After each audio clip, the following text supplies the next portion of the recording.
Décideurs engagés, l'émission TV de l'Hémicycle qui révèle les décideurs et nous permet de comprendre ce qui, chaque jour, leur donne envie de se battre et de réussir. Bienvenue dans On se dit tout, l'émission des décideurs engagés sur l'Hémicycle TV. Et aujourd'hui, je reçois Eve Kneury, directrice Delivery Centrale de chez Adecco. Bonjour. Bonjour Eve Kneury. Directrice Delivery Centrale, quelle est exactement votre fonction au sein d'Adecco ? Alors au sein d'Adecco, donc je pilote une entité qui s'appelle le Delivery Central et qui est en fait une équipe qui est au cœur du modèle omnicanal d'Adecco. C'est une équipe qui vient en fait compléter et augmenter le modèle de distribution historique d'Adecco que sont les agences de travail temporaire qu'on a tous vues au coin de la rue. Et donc en pratique, c'est une équipe, donc il y a un centre de recrutement, c'est une centaine de recruteurs qui sont vraiment experts des outils de sourcing et du recrutement volumique, et en fait qu'on peut mobiliser du jour au lendemain pour aller venir en appui à nos agences pour mieux répondre à des commandes spécifiques, volumiques, complexes de nos clients sur le terrain. Et puis j'ai également une équipe solutions clients qui permet de pouvoir construire et puis après opérer des solutions sur mesure pour nos clients qui souhaitent des prestations plus ou moins centralisées, uniquement centralisées ou plus complexes, en lien avec les agences de proximité. Voilà, donc votre fonction est posée, c'est clair. Maintenant, on va parler de vous, si vous le voulez bien, parce qu'on commence toujours un peu par ça, dans Décideurs engagés. Eve Kneury, qu'est-ce qui vous porte dans la vie ? Est-ce que vous avez des devises ? Quel est votre moteur ?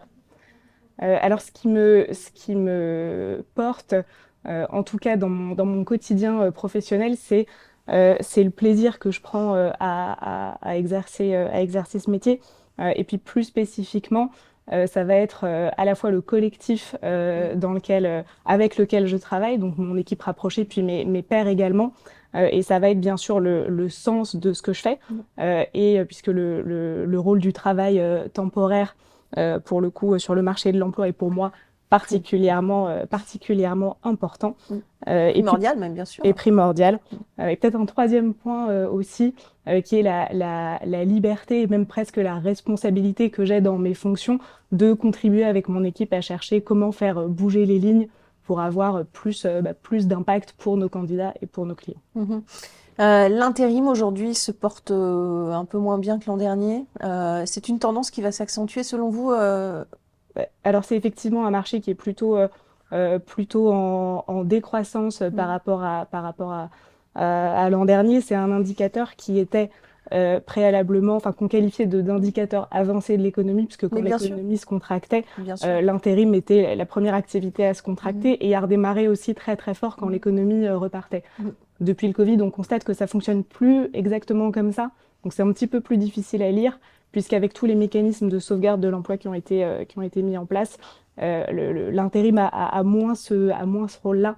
Après, effectivement, les perspectives économiques à court terme sont plutôt médiocres et toujours assez incertaines. Alors, quelles sont les raisons de cette baisse, en tout cas, de l'emploi de l'intérim ? Alors, c'est très lié, bien sûr, aux évolutions de nos clients et des différents secteurs d'activité qui sont tous confrontés aujourd'hui à des difficultés assez variables selon coûts supplémentaires, c'est ça coûts supplémentaires, bien sûr, incertitudes, qui varient selon les secteurs d'activité, que ce soit les enjeux ne sont pas les mêmes dans l'automobile et dans l'hôtellerie-restauration, bien sûr, mais tous les secteurs sont aujourd'hui confrontés effectivement. Et particulièrement ceux qui sont liés à la consommation en France. Le retail est particulièrement en difficulté. 60 000, c'est ce que dit la Banque de France, 60 000 emplois qui seraient détruits en France cette année, 80 000 en 2025. Donc on n'est pas à la tendance. Comment est-ce que vous essayez justement de rebooster ce secteur de l'intérim ? Est-ce que le fait d'attirer aussi des candidats, c'est un enjeu essentiel pour garantir, parce qu'il y a de l'emploi en France en fait, c'est ça qui est paradoxal. Il y a de l'emploi en France et effectivement pour moi l'intérim et le travail temporaire a un rôle particulièrement important à jouer, puisque c'est un secteur qui forme aussi beaucoup et qui permet justement aux endroits où il y a des tensions de pouvoir aussi emmener une partie de la population en âge de travailler sur des nouvelles qualifications ou des secteurs qui sont plus porteurs. Et ce rôle de transition, et puis du point de vue des candidats aussi de pied qu'on met à l'étrier pour se repositionner, ce rôle du travail temporaire, il est extrêmement important, particulièrement dans ces moments de crise ou de tension qu'on peut connaître en ce moment. Il y a aussi l'objectif de plein emploi d'ici à 2027, affiché par le président de la République. Le gouvernement mise sur l'emploi des seniors. Est-ce que l'intérim peut être aussi une solution pour remettre ces seniors qui ne sont plus dans l'emploi, pour leur permettre de travailler? Alors l'intérim, bien sûr, et puis après on ne fait pas, donc Adecco ne fait pas que du travail temporaire, puisqu'on fait aussi du recrutement, bien sûr, et de la formation, avec beaucoup de dispositifs de formation, dont certains qui sont très, très innovants, comme la formation en situation de travail, par exemple, qui peuvent être autant de leviers complémentaires qu'on peut mobiliser pour aller avoir un impact bénéfique effectivement sur l'emploi des seniors. Il y a aussi les JO à venir, il nous reste quelques minutes là pour finir. Est-ce que ça aura un effet selon vous sur l'intérim, les JO, ou pas? Alors bien évidemment, puisque les besoins en intérim seront très forts. Ça va bien sûr induire des tensions assez fortes sur certains secteurs d'activité, et puis pour certains de nos clients aussi, dont les intérimaires peut-être habituels seront positionnés sur les JO, donc avec un enjeu fort pour nos clients, une belle opportunité pour nos candidats, et donc nous un rôle à jouer, bien sûr. Ouais, donc il y aura un effet JO. J'ai quand même oublié une question majeure, c'est Adecco qui s'engage aussi pour l'insertion professionnelle de tous les profils, y compris ceux qui sont le plus éloignés de l'emploi. De quelle manière est-ce que Adecco procède pour attirer ces profils? Donc déjà, c'est une culture de l'entreprise, je pense, très forte, et c'est vraiment très lié à l'histoire d'Adecco. Et puis après, on a aussi investi et construit progressivement un réseau dédié, le réseau Adecco Insertion, qui plus spécifiquement est capable d'aller accompagner, au-delà de mettre à l'emploi, d'apporter l'accompagnement aussi social, administratif nécessaire pour s'assurer d'un passage réussi et durable vers l'emploi. Ça, c'est un vrai engagement en tout cas. Si vous le voulez bien, on va passer à la question d'une grande école, la question d'un étudiant de l'ESCP aujourd'hui. Ce sera juste après le jingle.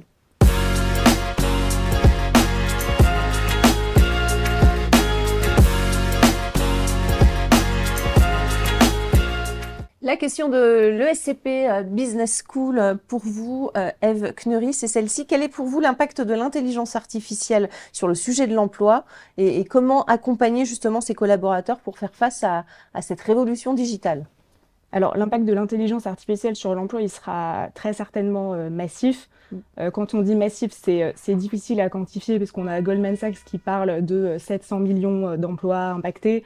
Le World Economic Forum, c'est 14 millions d'emplois détruits d'ici 2027. Donc entre ces deux chiffres-là, c'est difficile d'arbitrer évidemment, mais c'est certain que ça va toucher beaucoup de métiers et en premier lieu probablement les métiers qui sont très directement liés à la production de contenu écrit ou visuel, par exemple les designers parmi d'autres. Après, si on peut-être plus spécifiquement sur le sujet du DRH ou du recrutement, l'impact il est aussi très fort, et puis il est assez divers, puisque ce à quoi on pense immédiatement et qui est peut-être le plus anxiogène, c'est l'impact sur le matching, exactement, et avec ce fantasme c'est les machines quelque qui vont part choisir à la place des DRH, c'est ce que craignent en tout cas les candidats notamment. Exactement. Alors est-ce que ça va être le cas? Comment faire pour que ce soit pas le cas et que le recrutement reste objectif? Alors, ce qui est certain, c'est que c'est pas forcément là où je pense les impacts seront les plus immédiats. Pourquoi? Parce qu'en fait, un matching réussi, ça nécessite forcément une qualité de données entrante qui soit bonne. C'est-à-dire, pour pouvoir matcher correctement un CV d'un candidat à une offre d'emploi, il faut que les deux soient évidemment de bonne qualité. Or, en fait, sur les offres d'emploi, souvent, on se rend compte qu'elles ne sont pas à jour, pas claires, qu'elle ne reflète pas, par exemple, des éléments pourtant déterminants dans le choix de l'entreprise que peuvent être le fit culturel avec l'entreprise. Et donc, pour ces raisons-là, je suis pas, je pense qu'on surréagit peut-être un peu. En revanche, il y a plein d'impacts aussi potentiels, parce que le recrutement, c'est pas uniquement ce matching, c'est aussi une quantité de tâches administratives bien sûr. autour du recrutement, sur de la prise de rendez-vous, la mise à jour des bases de données candidats, etc. Et là, en revanche, je pense que ou la qualité des offres d'emploi, par exemple, qu'on poste, et là, je pense qu'il y a plein de gains à aller même la rédaction des annonces, en tout cas, ça peut aider, Absolument. l'intelligence Tout à fait. artificielle pour avoir voilà, une Tout à annonce fait. correctement rédigée, pour attirer en tout cas la bonne personne sur le bon poste. Exactement. La question de Deloitte à présent.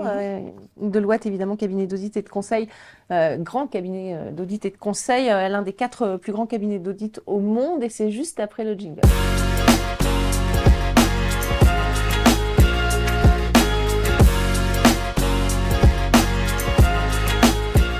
La question de Deloitte pour vous, Eve Knery. Quels sont vos principaux chantiers de transformation pour rester leader dans votre domaine d'activité? On parlait de l'IA, alors effectivement, alors déjà pour commencer l'IA, puisque une fois qu'on a posé ce constat-là, c'est un sujet qu'il faut adresser. Et puis aujourd'hui, une grande partie de nos candidats, de nos collaborateurs, utilisent probablement l'IA. Et donc l'enjeu, ça a été pour Adecco de prendre ce sujet à bras-le-corps et d'aller très vite accompagner nos collaborateurs, former déjà nos managers, et puis après construire aussi nos propres outils qui soient adaptés à notre activité, et former le maximum de collaborateurs pour qu'on puisse utiliser au maximum le potentiel de l'IA. Donc ça, c'est le premier. Et le second, je dirais l'omnicanal, je l'évoquais en introduction, sur le rôle aussi particulier que joue mon équipe dans ce passage à un modèle qui soit vraiment omnicanal. Avec le Covid, on a vu forcément un boom autour des startups de l'intérim digital. D'ailleurs, le groupe Adecco a fait l'acquisition de Kappa en 2021. Et puis maintenant, on se rend compte bien sûr que les attentes de nos candidats ont changé, puisque c'est pas uniquement passer en agence, mais ça peut être aussi le faire depuis son smartphone. Pour nos clients, c'est aussi plus compliqué, c'est pas toute agence ou tout digital. Et il y a un vrai enjeu à pouvoir orchestrer une réponse un peu plus spécifique aux besoins de nos clients qui peuvent être complexes. Si je prends un exemple dans le retail, il peut y avoir des magasins partout sur le territoire, des entrepôts, et un client peut souhaiter des modes de distribution de nos prestations qui varient en fonction de ses enjeux. Et donc ça, il faut qu'on arrive à l'opérer.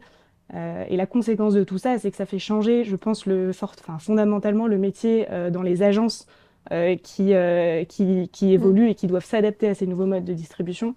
Et ça, c'est une transformation de notre modèle qui est assez profonde. Et c'est une transformation un peu similaire à ce qu'ont pu connaître d'autres secteurs comme l'industrie bancaire, par exemple.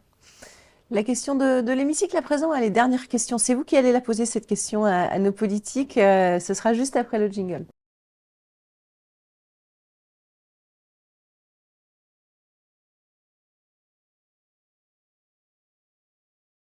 Question de l'hémicycle, question à l'hémicycle, Eve Knery. Qu'est-ce que vous avez envie de leur dire à nos politiques, comme si vous étiez à l'Assemblée nationale? Vous pouvez interpeller le Premier ministre ou les politiques. C'est vous qui choisissez. Vous avez 1 à 2 minutes et ce sera face caméra. Je vous remercie.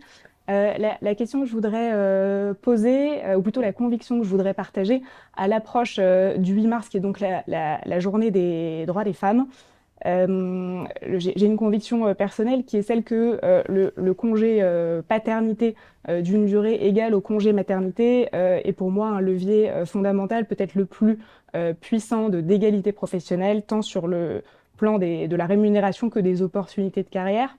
Et c'est aussi un levier fort d'équité dans la répartition des tâches au foyer. L'allongement du congé paternité à 1 mois en 2021 va dans le bon sens. Néanmoins, d'autres pays, y compris des pays très comparables à la France, sont allés beaucoup plus loin. Je pense à l'Islande, je pense à la Finlande, je pense à l'Espagne aussi. Et du coup, qu'attendons-nous pour aller plus loin sur ce sujet? Intéressant, hein, cette réflexion, effectivement, puisque c'est toujours les femmes qui sont obligées de quitter momentanément, en tout cas, leur travail pour élever leurs enfants. Donc pour vous, il faudrait l'égalité parfaite, en tout cas, et que le papa puisse être aussi présent à la maison que la maman puisse retourner travailler plus vite, peut-être. Absolument. Merci beaucoup, Eve Knery. Merci infiniment d'être venue sur ce plateau de On se dit tout. Merci à vous pour votre fidélité à notre émission sur l'Hémicycle TV. Et on se retrouve très très bientôt pour un prochain numéro.